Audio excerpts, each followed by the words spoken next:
Well, here we are, guys, on the map. ESV Ohana, and in the teal, playing Protoss from the team Alternate Attack. Up 4-2 right now in this best of 9. It is Socke. And down in the lower right, in the red, from the team Dignitas, staging a bit of a comeback so far, it is SjoW. All right, guys, so here we are now as... SjoW has done a pretty good job at coming back, but Socke has also given him a little bit of breathing room himself as well. I mean, especially the game on Cloud Kingdom, but to an extent the last one as well. He's made some mistakes in this these last couple games here too. I mean, when you are up 4-0, you can afford to play a little bit more risky, but I'm sure he also wants to win as well. So I think this time he's kind of buckling down. This is a good map for PvT. You can take 3 relatively safe bases and get into that late game. Yeah. And I'm sure actually that's probably what both of these players want to do. SjoW is probably not really too broken up about the map choice himself. No. I imagine not. I mean, we've talked about this many times. This has become one of our favorite maps. It seems to be pretty well balanced. I'll certainly have to wait for official statistics, but at least anecdotally, in the games that we've watched so far, it's been pretty good. So, in contrast to the last couple of games, Socke actually going to bypass that 13 gateway, eyeing up a Nexus first because of the long walk distance here.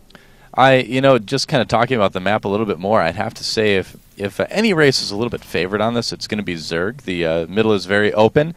In ZVP specifically, a lot of 2 bases that Protoss like to use don't work very well on this map because of the rush distance. So overall, I think this is more of a Zerg map than anything.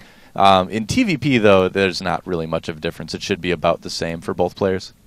And looks like Socke is going to go for that Nexus first. SjoW, on the other hand, 1-Rax Gazellus fast expand, so nothing too out of the ordinary for these guys, to be perfectly honest, although Socke, the first time we've seen him Nexus first in the series, I believe. Although we did see him do it in the Team Arena Challenge qualifiers. Yep, that's right. So we will have that little kind of economic lead there going for the gateway after the Nexus. So still not trying any sort of Forge expand against SjoW or anything like that. We're going to have to wait, I guess, for a different player to see something like that. And I can't wait for that. I don't know. I think it's really interesting when you see just kind of brand new openings being used at the pro level. I mean, Forge expands against Terran have always kind of been around, but no one's really kind of figured out how to make them work well, per se. Yeah.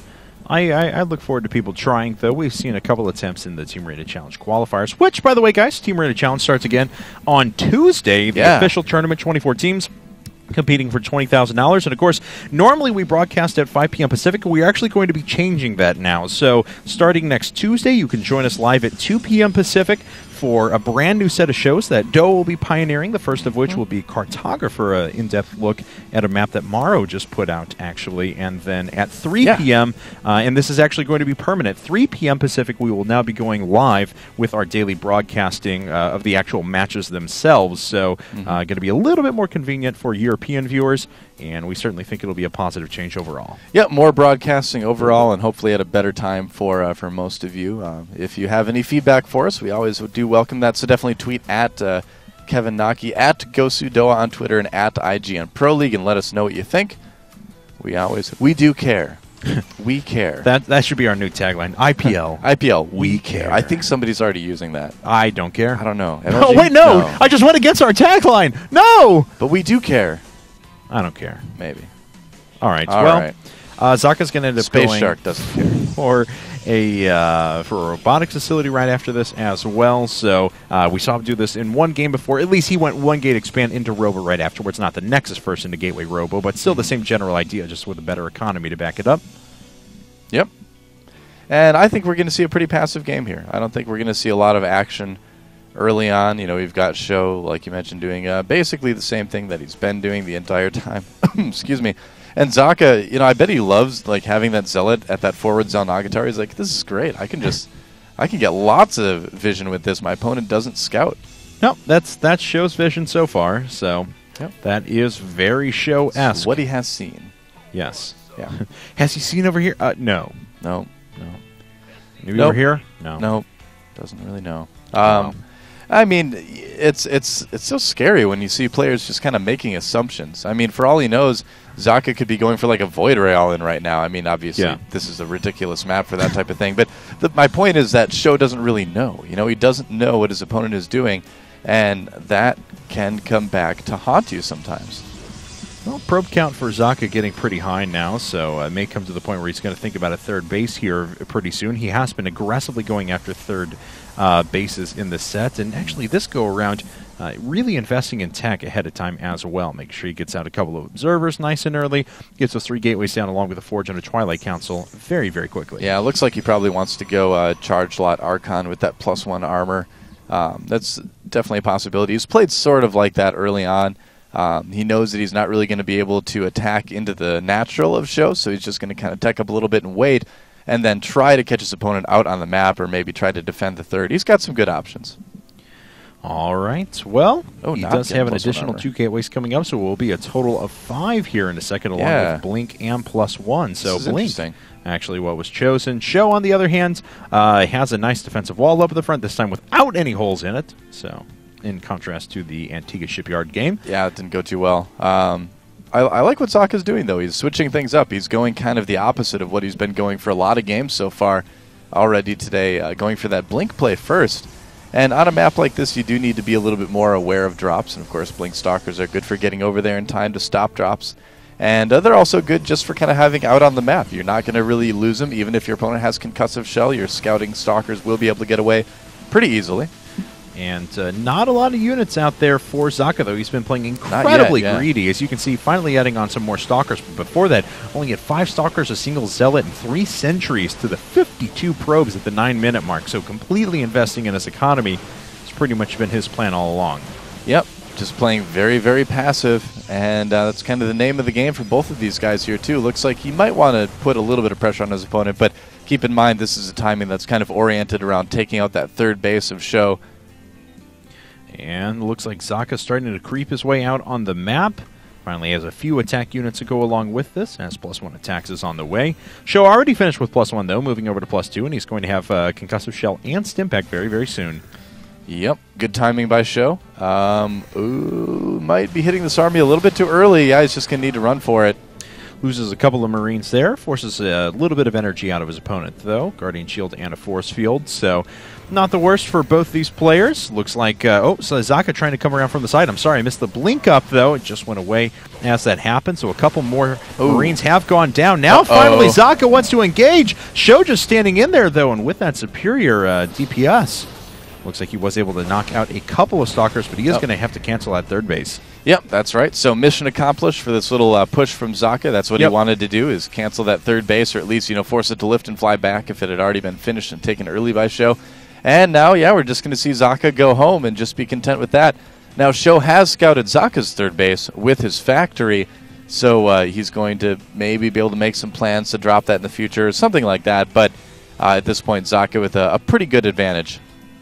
And taking a look, Socke does have his Templar Archives coming up along with +1 armor, but I'm surprised that he hasn't gone into Double Forge quite yet. Certainly has the economy to pull that off and the excess minerals sitting around, unless he's just planning huge transition here in a second. Oh, it looks like he's actually going to blink into the main, so nice. Pretty aggressively going after that reactor. He's going to limit the starport production for a while, stops the construction of the armory, picks off a lot of SCVs. Looks like he's going to outright kill that armory. He's killing a lot. He does. No cancel there. And, the Stalker is not quite trapped. Oh, he messed up on some of the blink. Yep, and unfortunately some units are coming around the side as well. So Socke is actually going to lose a lot of his Stalkers. You gotta be kidding me. This is like the third game in a row where he's made kind of a big mistake like that and really paid dearly for it. Now SjoW has a nice advantage killing all those Stalkers. Man, Socke, it seems like he's always on the verge of doing a lot of damage for these last 3 games now. And then he messes something up, and SjoW gets an advantage. So SjoW will have to see what he wants to do with this. He could himself pressure the third base of his opponent right now.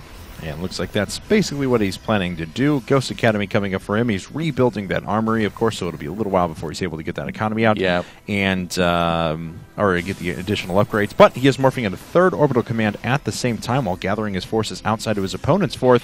And let's take a look. Yeah, no storm ready, so those Templar had to become Archons right away. Yep, this is a bit of a dangerous situation for Socke. SjoW could micro very well against this. Okay, there he sees the army, and he's going to come back.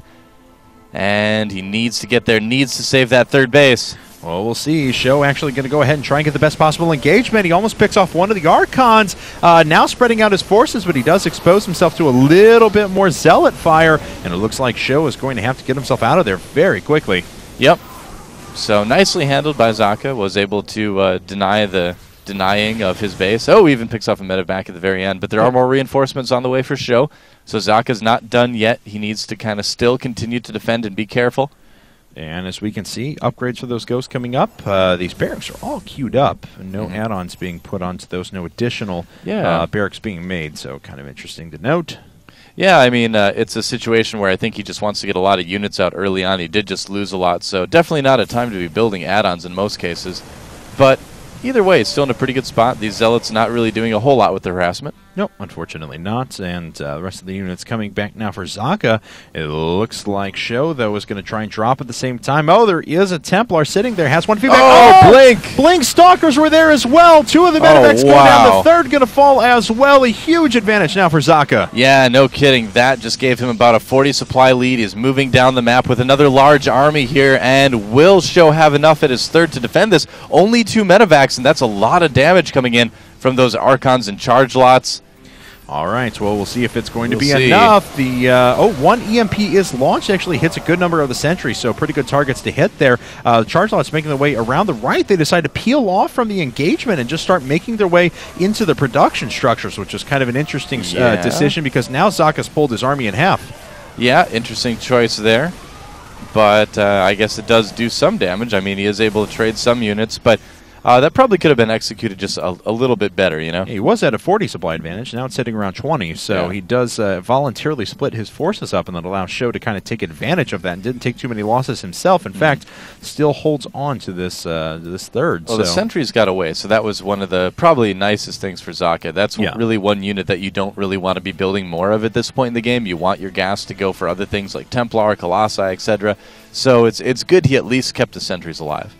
Taking a look at things now, there's actually a 20 or 19 worker advantage for Socke, so please do take that out of the, as we can see the medevac's trying to float back now, take that out of the supply equation, and we can see that the armies are pretty close in size, so it'll largely come down to control and positioning along with those upgrades. Yeah, pretty much, and the upgrades fairly similar for both players, although SjoW will have his 2-2 a little bit quicker actually than Socke.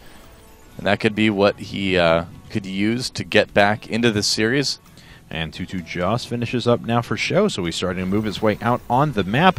And as we can see, actually, I love taking SjoW's vision now because look at that. He still hasn't seen the natural or main. That always just cracks me up. He's never been to the base. He's just relying on what he sees out on the battlefield itself. Yeah, well, he is adding in his ghosts now. Already has 8 on the field, 2 more coming up, and producing largely Marines. His gas going to other things, upgrades, and ghosts for the time being. And will he be able to force a cancel on this third? Maybe, maybe not. Yeah, it looks like Socke does get there in time to defend.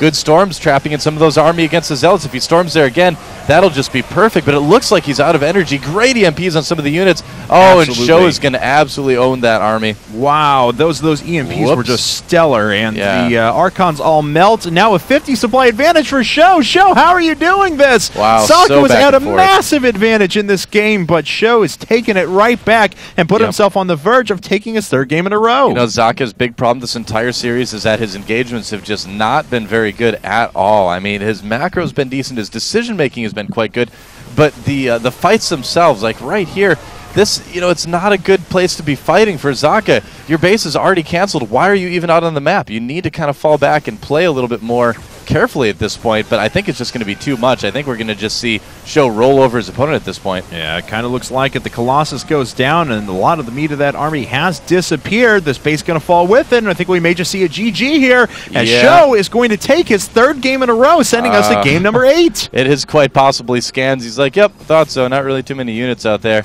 Oh, Templar becoming Archons at the wrong time. Yeah, unfortunately. Looking for love in all the wrong places or something, I don't know. Looks like this Colossus is racking up a few kills here, but he alone won't be able to make the difference and will unceremoniously die here in a second. No, gets himself on the high ground. 6 HP Colossus. Ooh. There he goes. Yep, that's it. More reinforcements coming in, and that should force a GG from Socke, who's got to be kind of scratching his